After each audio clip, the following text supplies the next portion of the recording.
Hey, what's up, everybody? It's Charles Sebastian, and welcome you guys to another episode of the DREAMERSPRO show.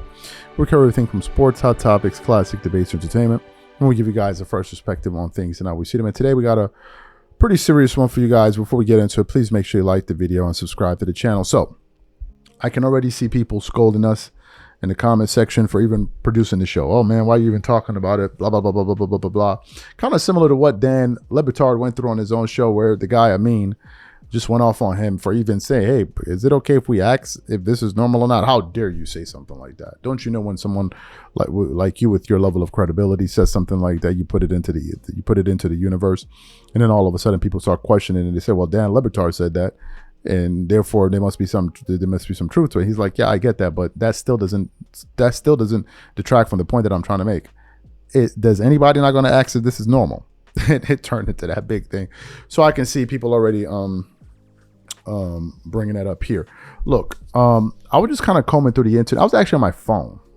Okay, I was on my phone and I came across this Tracy McGrady sound here, and it's from the channel. I don't know the channel. It's from Makeshift Project. That's the name of the channel, Makeshift Project. I don't know if that's the IG page I saw it on, but it's from there. That's why I saw it. And they were essentially interviewing Tracy McGrady. And they were asking Tracy McGrady, who is the greatest player of all time? And Tracy McGrady said, man, I'm so fed up of this conversation. I'm just so tired of this conversation. And then he went on to say, oh, well, when it comes to longevity, LeBron James, what he's doing is incredible. He said that doesn't make you the GOAT. But in terms of what he's doing for being able to play at this level for this long, at this advanced age, he said is the most impressive thing he has ever seen. And so as he's saying this, he then says, I don't understand how he's doing this because I'm 45 years old. I don't understand how he's doing this. And I hope that it's being done the right way, because if it's not, this would be a black eye for the entire sport. And I'm sitting there like, wait, did Tracy McGrady just say that? Yeah, he did. But before we even get into that sound, today's video is brought to you by our sponsor, Game Time. One of the things I love the most is making unforgettable memories with family and friends. And one of the things I hate the most is overpaying for tickets only to find out that there was a better deal out there. That's one of the reasons I started using Game Time. Game Time is the easy go-to app for last-minute tickets to sports, concert, and theater events across 60+ states in the US and Canada. Game Time saves me time, money, and stress by curating only the best deals, so I'm not wasting a whole bunch of time scrolling through overpriced tickets. Game Time Picks is my favorite tool. It highlights the best value seats instantly. No more guesswork, no more wasting time. For example, I'm very interested in the game between the Wizards and the New York Knicks. Here's what I like to do. I turn on all-in pricing so I know exactly what I'm paying for upfront.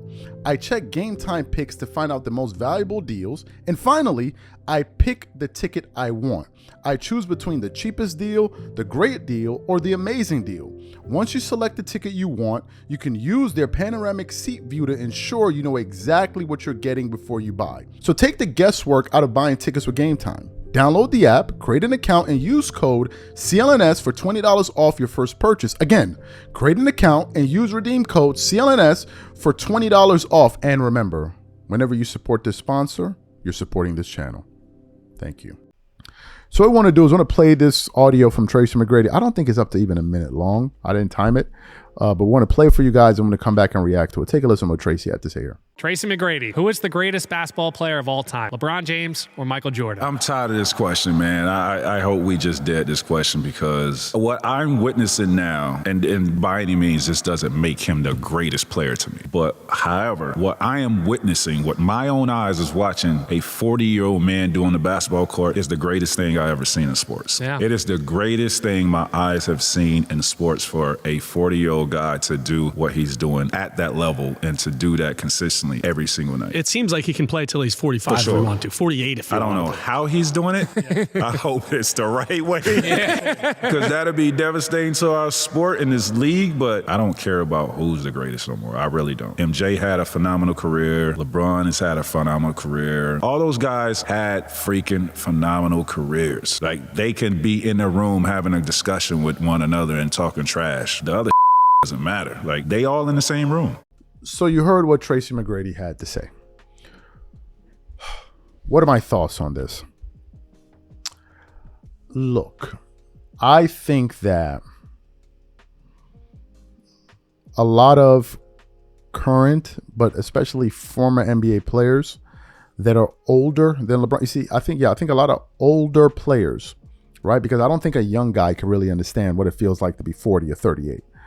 I think it's the guys that have gone past 35, 40, 45, 50 that understands what your body feels like in an advanced age, that played in their 30s, mid 30s, late 30s.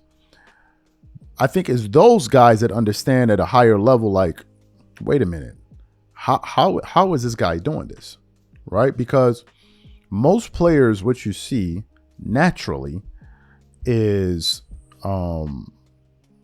a natural decline over time as you get older. This is a human thing, right? The more things get older, the more they tend to decay, right?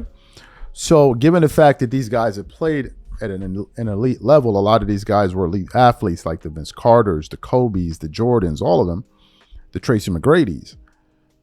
You lose things. You lose the athleticism. You lose your accuracy. You lose your legs. And if you lose your legs, you lose your jump shot. All of that. So they're looking at it from two vantage points, I believe. The first vantage point is, man, this thing is incredible.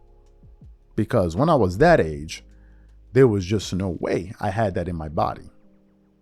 So I think a part of these guys, they're in awe of it. I truly believe that.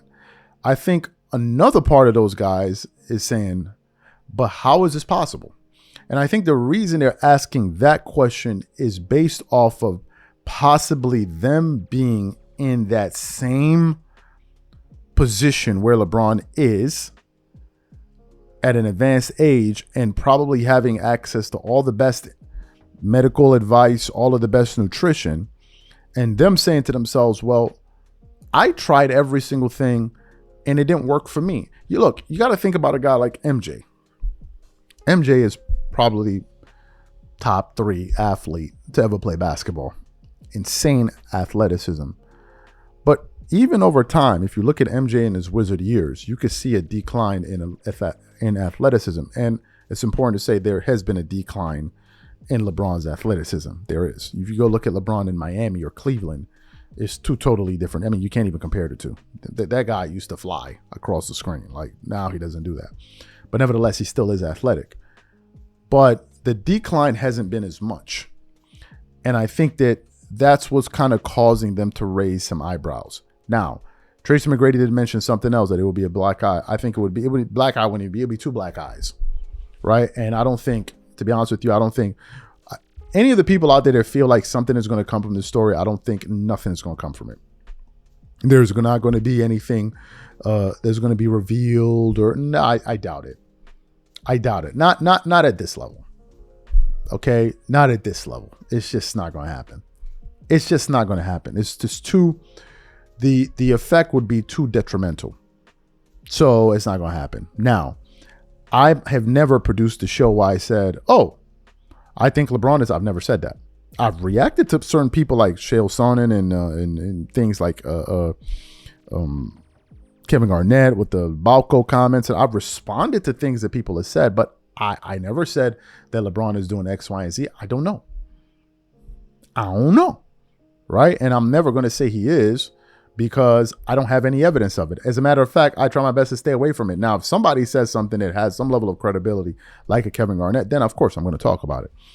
But in terms of it coming out, I don't think any of that's going to come out, man. I just don't believe it. Now, I do want to say this though, because there are going to be a lot of hypocrites in the comment section that are saying, oh man, you're hating on LeBron again. Look, we got to be honest about this thing.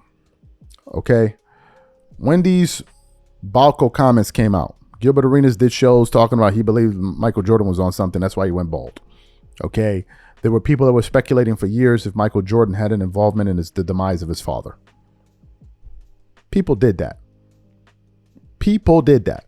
Right. So people have speculated about things, but it's not the first time.